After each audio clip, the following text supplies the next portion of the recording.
bonne nuit et un solide petit déjeuner que nous partons bien secs sous le soleil du matin. Nous nous préparons à une belle montée et sommes un peu inquiets sur la difficulté du chemin. On verra bien. C'est parti pour les blaireaux.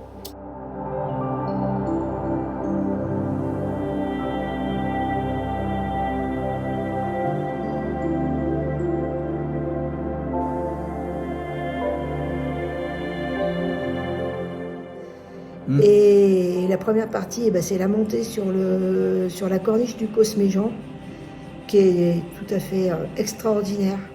Passons au pied du rocher de Cap-Luc sans nous y aventurer. En effet, nous savons qu'il y a des échelles, ce que nous ne recherchons pas sur un itinéraire au long cours. Dommage, car il semblerait que la vue de là-haut soit exceptionnelle. Là, on est passé devant le rocher de Cap-Luc et on emprunte le GR6. C'est le sentier de corniche du Méjean.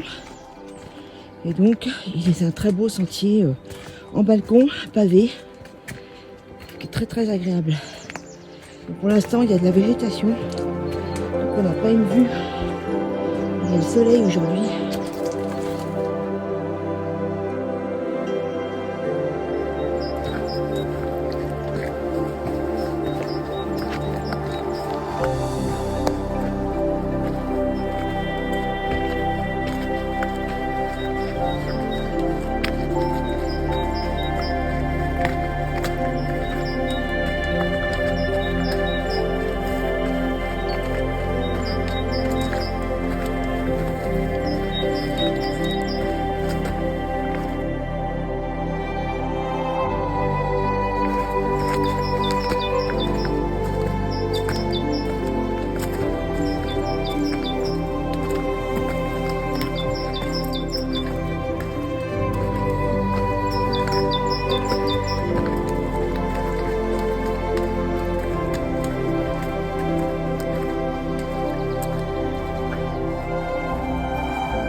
Et là, on se sent tellement petit.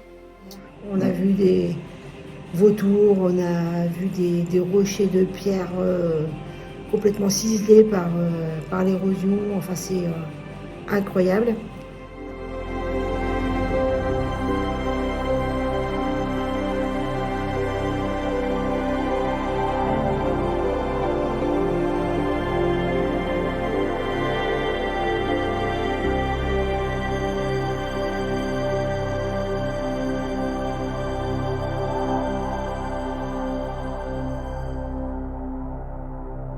Bon, on vient juste au-dessous de ce rocher là qui est impressionnant.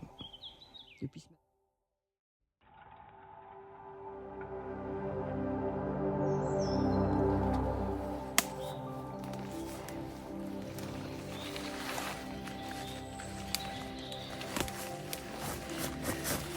Va-t-il réussir à ne pas poser les fesses par terre? Alors on voit que c'est un pompier, il n'y a pas de souci. Il a réussi. Et qu'est-ce qu'on dit? Bravo Pascal le blaireau.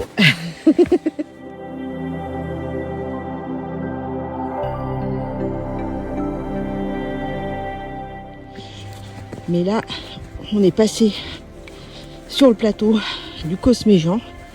Et donc c'est fini, les aiguilles, les paysages très rocheux. Et là, on est de nouveau dans la forêt.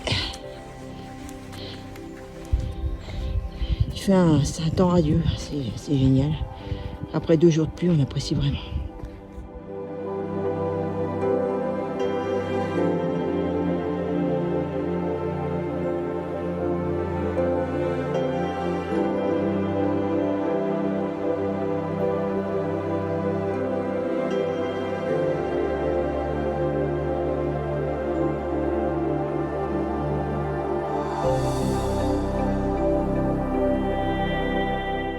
Et c'est parti pour les fleurs.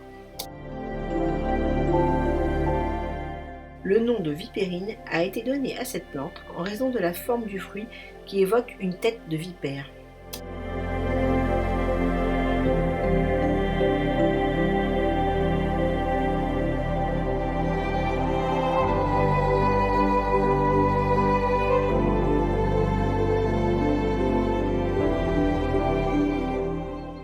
Les vautours sont là et ils tournoient au-dessus de nous.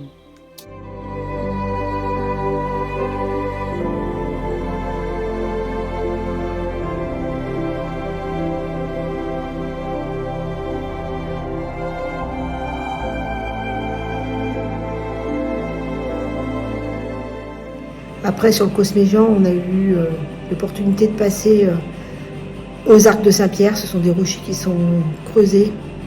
On peut passer en dessous. Donc ça, c'est aussi un endroit qui est assez impressionnant. Et c'est un village proto-historique. Donc, je sais pas, on ne sait pas trop de quand ça date. Soit c'est des gallo-romains, soit c'est d'avant. On ne sait pas trop. Voilà.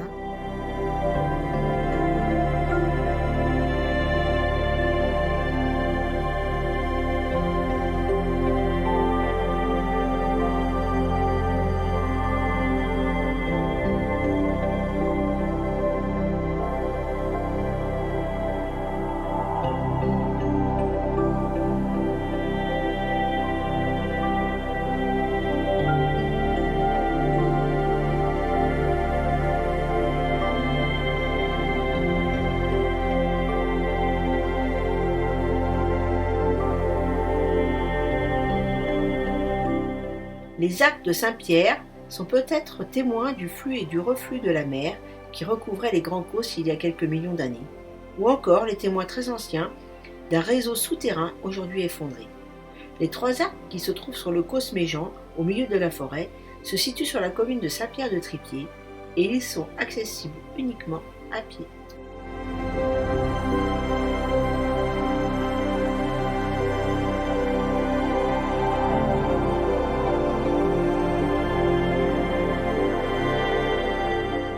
La formation de ce chaos est due à l'action des éléments qui ont entraîné la dissolution des calcaires tendres, laissant des blocs de dolomie moins solubles.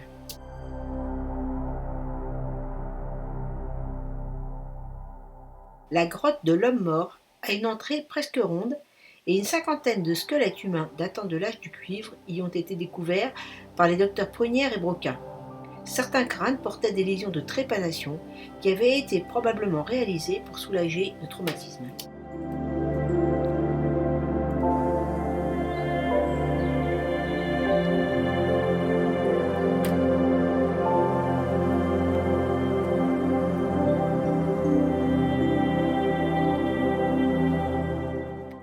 Et bien maintenant, après la visite, il faut monter.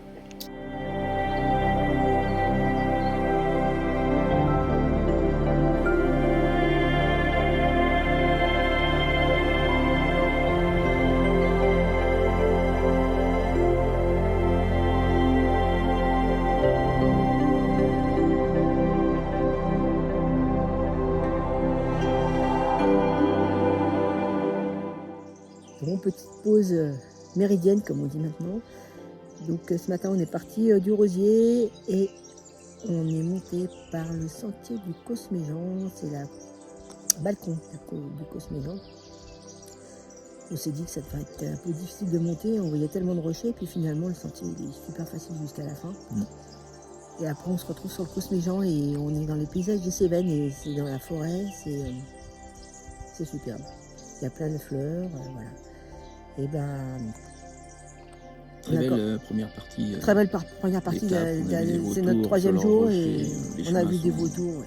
Très beau pour monter sur le Causse. Des vieux chemins tout empierrés. Et on est passé par les rochers de Saint-Pierre, enfin c'est les arcs de Saint-Pierre. C'est un village proto-historique, donc c'est des anciens habitats. Gallo-romain. Non, c'est même pas gallo-romain, c'est plus ancien que ça, je crois. Et on peut traverser les rochers par des trous, en fait. En fait, il y a des trous dans les rochers. C'est des arches. Des arches. Et le chemin, il passe dedans. C'est rigolo.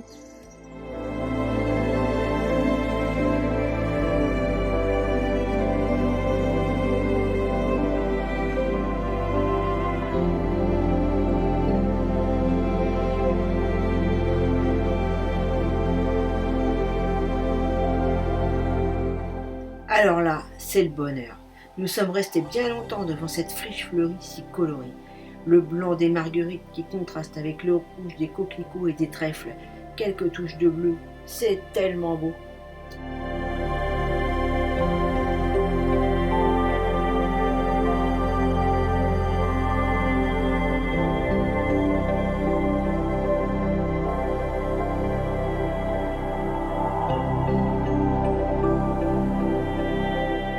C'était trop beau pour durer. C'est reparti.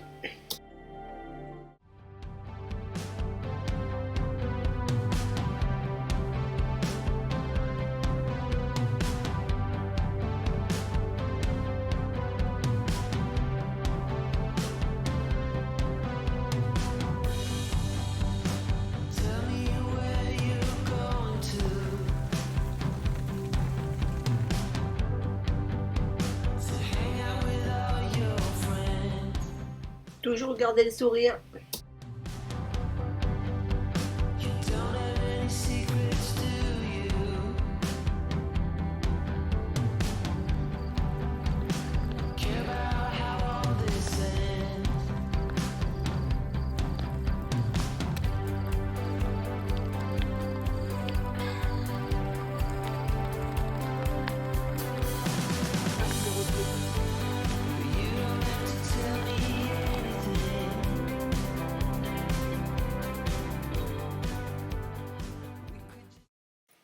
Pas question de louper ça. Quand on est en rando et qu'il y a des bonnes choses, on ne les loupe jamais.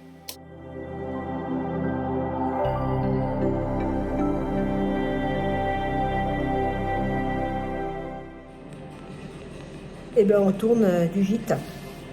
Là où on dort ce soir. C'est un gîte d'étape. Un gîte d'étape. Parce qu'on a décidé de couper la 3e étape qu'on devait aller jusqu'à Mervès en 2 parties, vu que la météo n'est pas encore tip top et qu'on a eu du soleil une grosse partie de la journée et puis de la pluie en arrivant. Mais bon, rien de catastrophique, on n'a pas mouillé grand chose. Et puis en plus, je vais vous faire une petite vue sur le poil. J'espère que vous n'avez pas eu le vertige. Hein. Donc aujourd'hui, on a fait 18 km entre le Rosier et puis Yelzas. Et 930 mètres de dénivelé. 930 mètres de dénivelé, donc c'est quand même une jolie étape. On a fait une pause à Saint-Pierre-des-Tripiers, qui est un minuscule village avec des jolies maisons en pierre. Et donc là, après, on est monté pour arriver à comment tu dis ? Yelzas.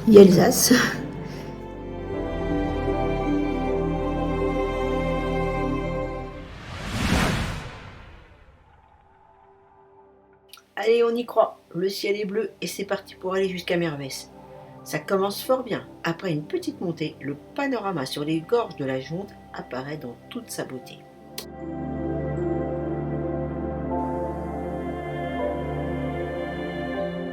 Là aussi, pas question de louper. Des bons produits locaux et hop, ravito. Voilà de quoi nous ravitailler. Hein. Qu'est-ce qu'on va se prendre ? Qu'est-ce qu'on se prend, nous ? On va se prendre un peu de fromage. Le fromage du Cosméjean, il va être drôlement bon.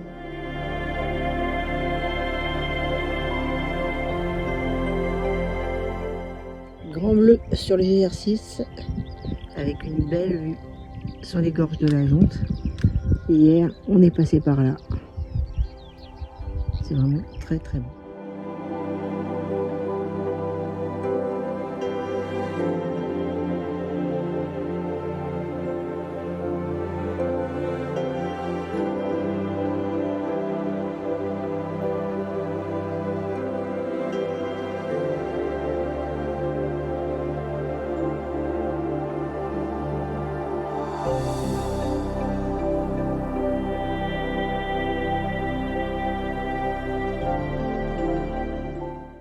Gorge de la Jonte.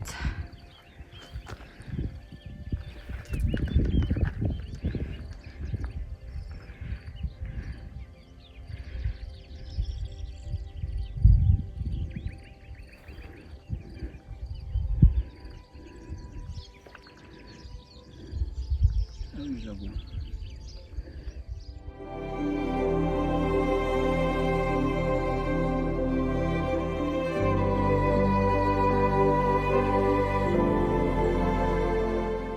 Le voyage à pied n'est pas qu'un compteur de kilomètres et de dénivelé.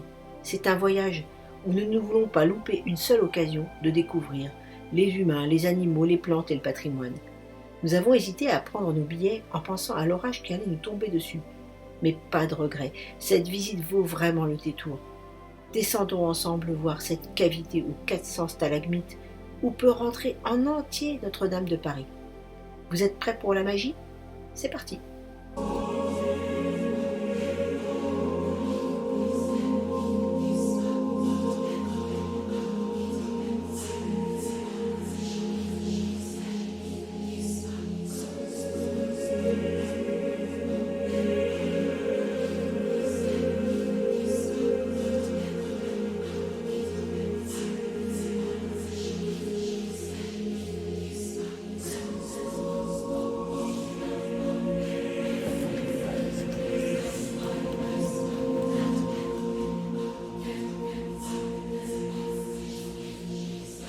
Et voici une forêt de cristal dense comme une forêt vierge, avec des stalagmites qui atteignent 15 à 20 mètres de haut, la plus haute de 30 mètres et la plus grande connue du monde souterrain aménagé.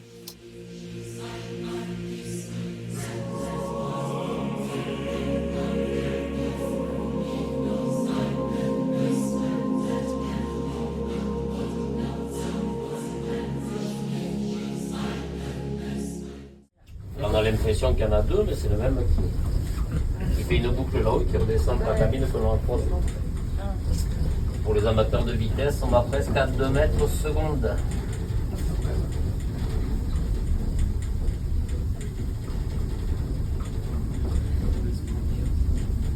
Après, ça ne se croise pas tout à fait. Ils font ça toute la journée. Et c'est le monsieur là-haut dans le bocal qui conduit. Ah oui. Il n'en fait pas plus que moi. Tout au moins. Il fait quoi exactement toute la journée les escaliers là. Allez, retour à la réalité. Les premiers explorateurs ils étaient ressortis comme d'un rêve. J'espère que vous en garderez la même impression. Je vous souhaite une bonne fin de journée.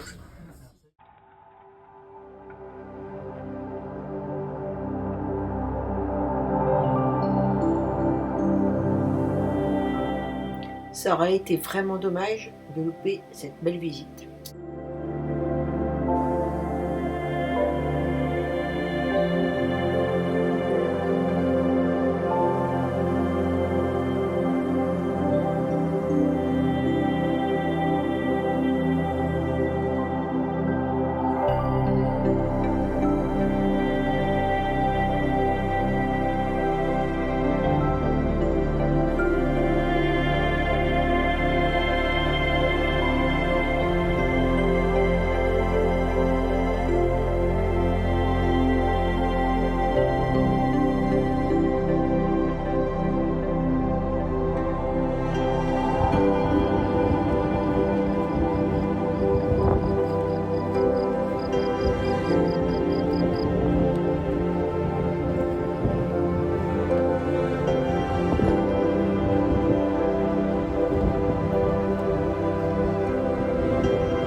monté au-dessus de la Veine Armand après la visite. Et en haut de la route, on a découvert d'un coup d'un seul ce paysage, mais qui est d'une beauté, c'est même pas imaginable, tellement c'est beau.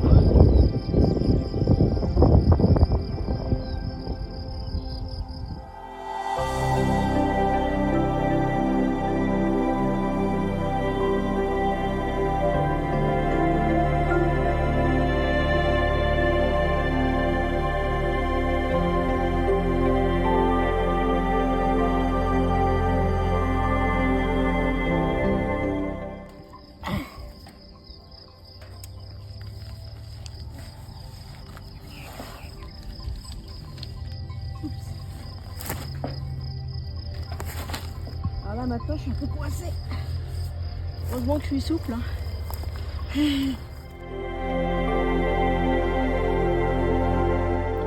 Bah là on commence à se dire que ça va pas encore être terrible le temps.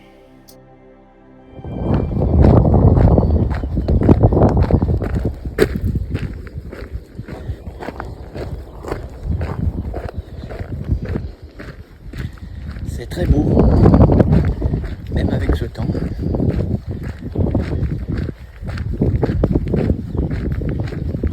On est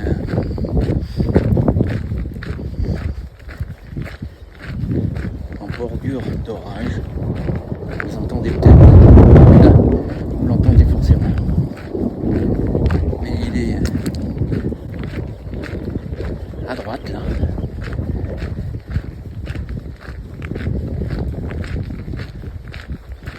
Pour l'instant, une goutte ou deux, mais qui rafraîchit simplement. Tiens, l'avoine en bas. Enfin, je sais pas si on dit l'avoine ici aussi, comme dans le Larzac. On essaye de marcher assez vite. Je pense que l'orage, on l'a évité. Il avance pas très vite non plus, lui. Mais on est passé juste en bordure. Alors il faut pas que le chemin oblique trop à droite, parce que sinon on va retourner dans le nuage. Devant nous, je commence à voir les maisons que j'avais signalées à Patricia. Alors c'est un mot qui est pas sur le GR, mais c'est une ferme d'ailleurs. Peut-être qu'on peut s'abriter si jamais ça dégénère. Une voleuse. Oh, t'es une vilaine voleuse.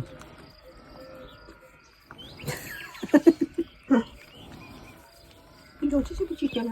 Il est gentil ce petit chien là. Oh, il est gentil.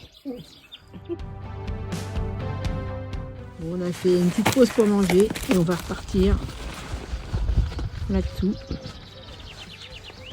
Ça nous enchante pas trop, mais il faut bien avancer.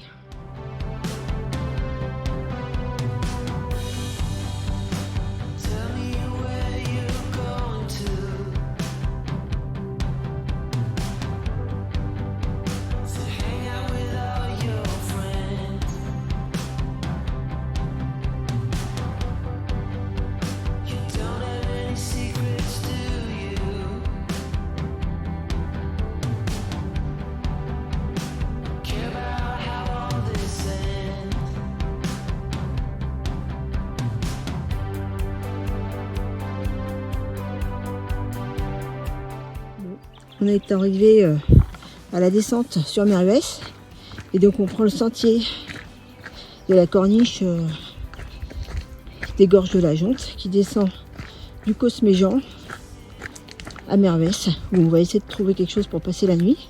C'est un joli lacet, c'est un joli sentier en lacet avec des paysages qui sont sublimes, sauf qu'il fait un temps pourri encore. Bon, pour l'instant, on échappe à la pluie, mais pour combien de temps, on n'en sait rien.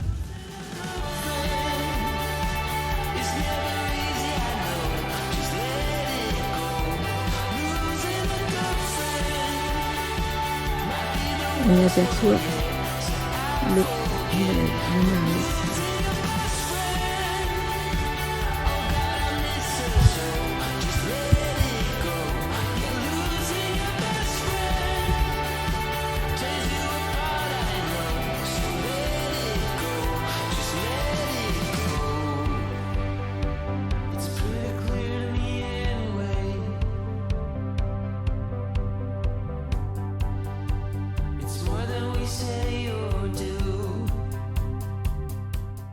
Arrivé à Mernès,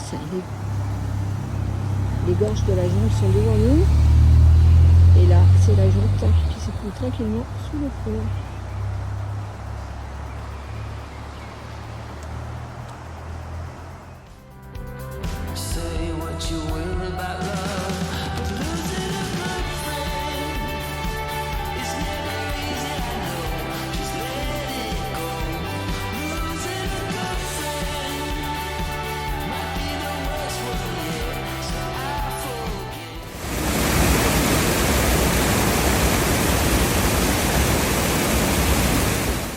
Et bah voyez, ce soir on est encore dans le dur, hein, parce que vu la météo, on va pas aller mettre la tente encore, hein, parce que c'est orage, orage, orage.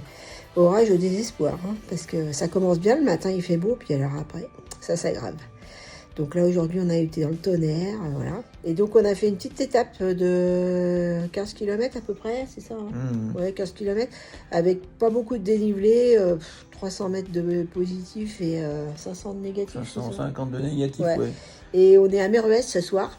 Et donc demain, on va monter au Montégoal. Donc on a réservé le gîte là-haut parce qu'ils annoncent encore un temps pourri à partir de midi.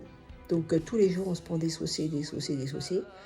Donc on est en vacances, on n'a pas envie de se pourrir la vie à faire sécher la tente tous les jours. Donc pour l'instant, tant qu'il ne fait pas meilleur que ça, on prend des hébergements en dur pour pas galérer quand même. Parce que franchement, déjà aujourd'hui de passer dans l'orage, c'était pas génial. Par contre, ce matin, on a visité la veine Armand, qui est extraordinairement beau. Et après, on a découvert le Causse Méjean sous sa plus belle facette. On est descendu par un sentier en balcon au-dessus des gorges de la Jonte pour aller à Mervès. Et franchement, c'était très très joli. Bon, c'est dommage. On a marché vite pour éviter de se prendre des saucés. Donc voilà. Petit bilan de ces 2 étapes qui traversent le Causse Méjean. En dehors des orages, ça n'a été que du bonheur. On en a pris plein les mirettes et on vous conseille ce coin de France qui est vraiment magnifique.